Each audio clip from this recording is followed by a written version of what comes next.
التعبير، في طلبة كتير أوي لمّا تشوف التعبير بتسيبه آخر حاجة علشان مش بيعرفوا هيكتبوا إيه أو يقعدوا يفكّروا ومش لاقيين جُمل. هاقول لك على 6 خطوات بسيطة هتخلّيك تقفّل درجة تعبير حتى لو ده مستحيل.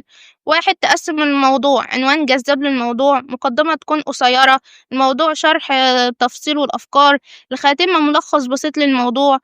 تاني حاجة تنظم الأفكار والعناصر، حدد الأفكار الرئيسية والفرعية وتأكد من تسلسل وترابط الأفكار. تالت حاجة الاستشهاد، آية قرآنية، حديث شريف، بيت شعر، حكمة أو قول مأثور. 4. اللغة تكون بالعربية الفصحى وتكون سليمة وتجنب الأخطاء الإملائية، استخدم مفردات قوية ومعبرة. 5. علامات الترقيم، دي بتضيف قوة ووضوح للنص. 6. الشكل والتنسيق، ودي مهمة جدا، الخط يكون واضح، نظافة الورق وعدم التشطيب، ترك مسافة بين الكلمات، وتسيب سطر لسهولة القراءة والتصحيح. صدقني لو عملت الخطوات دي بالشكل الصحيح أضمن لك الدرجة النهائية في التعبير. وبس كده، اعمل لايك واشترك في القناة.